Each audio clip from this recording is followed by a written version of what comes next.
Hello, friends. This is Dave Hurwitz, executive editor at ClassicsToday.com.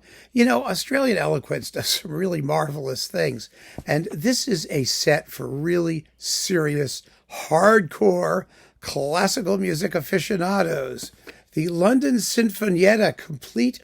I don't know if it's complete, but it's Vienna from Mozart to Schoenberg. It's not really all that either. It's more than that. It's quite splendid. It's a 13 CD set containing music from Mozart to Schoenberg, but with some very interesting things in between.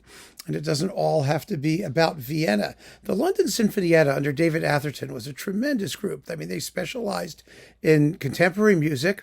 They did all kinds of nifty stuff, including a wonderful series of Schoenberg recordings, which are on here, some of which are just best in class. I mean, they're phenomenally well done. I actually had a personal encounter back in the early days of the internet, of classical music on the internet. I just have to tell the story. Then we can talk about this because it was really fun. It's not David Atherton. It was David Atherton's brother-in-law. David Atherton's brother-in-law was a wealthy businessman, I assume. He was an investor. He put together what they call a portal site. Back in the dawn of the internet, the days of the internet, when people were trying to figure out what to do with it or how to make money from it or what was going to happen, there were these sites. Andante was the most famous. Some of you may remember that one. They were these websites that had tremendous amounts of money invested in them, and they were going to aggregate all the other classical music websites under one portal, and sort of suck in all the traffic. And they would have reviews, and they had streaming concert services. Everybody signed up. The Vienna Philharmonic, I think they were signed up for like 20 portal sites. And I remember at the MEDEM organization particularly, they had, when we used to do the Classical Awards, we went down there and we met these people. They bought huge, expensive stands at the trade show, and they sat down with us, and we met them all, and everyone wanted us they wanted our content. They needed content. They desperately needed content. And they didn't want to give up any money. They wanted our content, and they didn't vague promises about how any of us could ever survive doing it. But we went and we met with them, and I said to my friends, they're going to be gone within a year. And they were.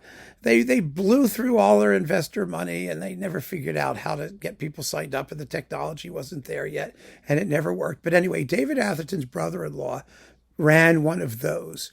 And I went for a meeting with him. We had meetings with him in New York, where they had offices, and it was very sophisticated. They'd signed up, Gergiev and all these other people, and had all these concerts and things that people could supposedly stream. And they had David Atherton. They had him doing some Kurt Weill symphonies. They were issuing some CDs too, or they had some relationship with somebody who was issuing CDs. Everybody was finding their way. Anyway, they went bust. They went bust very quickly. That was my relationship with David Atherton. And I remember we had this meeting. It was fascinating, where they were showing us their marvelous technology. And we were, Classics Today, we were two people, me and David Verdier, and our writers. And we were just a little schmagegi website with a little search engine, but it worked. The reviews were there. The search engine worked. It was fine. So we went into this conference room and we showed them our site. It worked just fine. And then they showed us their fabulous portal site with all of this stuff that they were trying to sample, and nothing worked. None of it worked. And of course, we were having, a fabulous moment of schadenfreude, and I felt bad for them. And I don't know what happened to him. I don't know what happened to David Atherton after that, frankly. But before all of this internet falderall got started, now I can get back to the topic, he made a stupendous series of recordings with the London Sinfonietta. And here they are. I don't know if it's all of them, but it's a lot of them. And it's really, really great. So this was in the 70s, actually. This is way before all that internet junk started to happen. So let's see what's in here, shall we?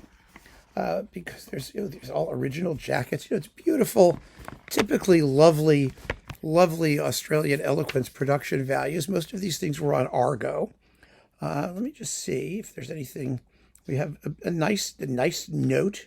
And there's David Atherton. looking very Athertonish. Let's see, did he write the notes? That would have been nice. Now he did. Okay, they're by Peter Quantrill. Anyway, beautiful booklet, lovely stuff. And we begin with the Mozart Grand Partita with the London Sinfonietta, and it's a beautiful performance. I don't think anyone's ever blown the Grand Partita, quite frankly. It's unkillable, and they do a fine job with it. More wind serenades, the E-flat and C minor wind serenades. Anthony Pay is actually the leader there. Atherton leads this. Pay leads the smaller wind serenades. And then we've got Spohr, Clarinet Concertos 1 and 2, with Anthony Pay, clarinet, and Atherton. Very, very fine performances of lovely works. Spohr's Clarinet Concertos are some of his best pieces. They really are. Then we've got a very interesting collection of goodies. Schubert Mass No. 4, his Wind Octet in F major, the Schubert Octet for winds, Eine kleine Trauermusik, and the Gesang der Geister über den Wassern, the second version for 8-part male chorus and strings, the song of the spirits over the water, which is a gorgeous, gorgeous work. Now, the soloists here are kind of amazing. Phyllis Brynjolfsson, Jan de Gaetani, Anthony Rolfe Johnson, and Malcolm King, all at their really at the peak form. It's a very interesting disc. Really, really kind of nifty. So, yeah, cool. That's fun. Then we've got, let's see, what's in here? No, now the Schoenberg stuff starts. Get ready. These are wonderful performances, beautiful and expressive performances. You know, I mean, they're fun to listen to. You have Verclair de Nacht and the Serenade with John Shirley Quirk and the London Sinfonietta. Yay! The Serenade's a good piece. It really is. So there's that. And then we've got more Schoenberg, the Chamber Symphony. Really slamming performance of that. Pierrot Lunaire with Mary Thomas, soprano. And let's see, Einstelldichein, there we go. The Herzgewächse, 3 pieces for chamber orchestra, which lasts 1 minute and 51 seconds. And the Nachtwandler from the Brettel Lieder. Mary Thomas was a really fine singer of a, cabaret singer, opera singer combo sort of thing. She's in the Kurt Weill stuff, and that's in here too, which we'll get to in a minute. And that really, really excited me. Schoenberg Wind Quintet. Oh, the most horrid piece of atonal music ever in the history of humanity. I think I may have told my story about the Schoenberg Wind Quintet, where I listened to it 400 times because I had the Denon recording, which was indexed according to sonata form. So you could go from the first subject to the recapitulation. And I said, I'm going to get this thing down pat. So it was going eek, squeak, bloop, eek, ook, ack, yap, yap. So I went from the exposition to the recapitulation because I figured I could hear it recapitulate. And if I could figure that out, I would be in great shape. So I go to the recapitulation and it goes, eek, squeak, bloop, ack, and I didn't recognize any of it. I took the CD and hummed it out the window, and that was the end of that. So, yeah, so there's some other stuff here by Schoenberg. You've got the Wind Quintet, which is just, ugh, there's nothing you can do about it. It's just horrible. Der Wunsch des Liebhabers, der neue Klassizismus, the Song of the Wood Dove, part from thingy, Gurlieder, Der Einsame Brigade, and Why Christmas Music. Oh, that's a joy. I did my own dodecaphonic Christmas music album. You can hear it on Tinnitus Classics. It's on YouTube. So there we go. That's with Anna Reynolds, mezzo-soprano. Schoenberg, the Suite, Opus 29. Oh, that's fun. The Suite's really fun. The Ode to Napoleon Bonaparte with Gerald English, reciter in the Ode. These are all London Sinfonietta, David Atherton. And the Fantasy for violin and piano with Nona Little and John Constable. That's another piece that's virtually unlistable. And we've got, oh, this is wonderful, Stravinsky Agon, as good a performance of that as you will ever hear. And the Berg Chamber Concerto with Paul Crosley, Georgi Pauk, London Sinfonietta, David Atherton. First-class performances, folks. And, oh, yeah, this is a weird one. 3 bits from Roberto Gerhard's astrological series. We've got Libra, Gemini, and Leo. Well, you're not going to hear much of that elsewhere. I remember this on LP. I had the LPs for this thing. It was on Headline for like strange, crazy, radical avant-garde music. And it still sounds pretty strange, crazy, radical, and avant-garde. And then we've got these the Kurt Weill discs. Remember these? Oh, these were wonderful. Oh my goodness, I adored this stuff. I mean, they issued it as a DG twofer. It came out.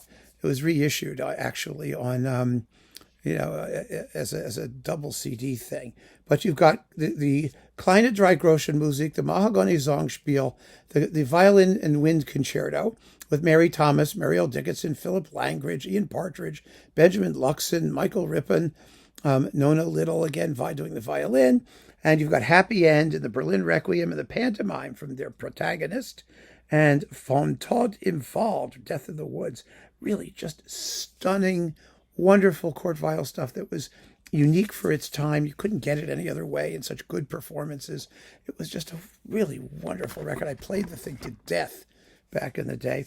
And finally, Ligeti, Melodion, the double concerto for flute, oboe, and orchestra, and the chamber concerto for 13 instruments with Aurel Nicolai, flute, and Heinz Holliger, oboe, in the London Sinfonietta, David Atherton, disc 13. So, the bottom line is, this is an absolutely first-class set of, aside from Mozart, extremely contemporary music, Mozart and Beethoven and Schubert, okay? But the rest of it is all modern. It's all wonderful, except for the Schoenberg Wind Quintet, which is typically horrid and unlistenable. But the rest of it is worth getting to know, and performances that will really, they're never going to be better. They're as good as anything that has ever been done in this repertoire or will be. I guarantee you that. So if you are a hardcore, serious record collector / classical music / modernist, challenging music type person, you need to have this. I'm absolutely thrilled that Eloquence put it out, and really, it just goes to show that there is still hope in the universe. Keep on listening, friends. Thanks for joining me. Take care.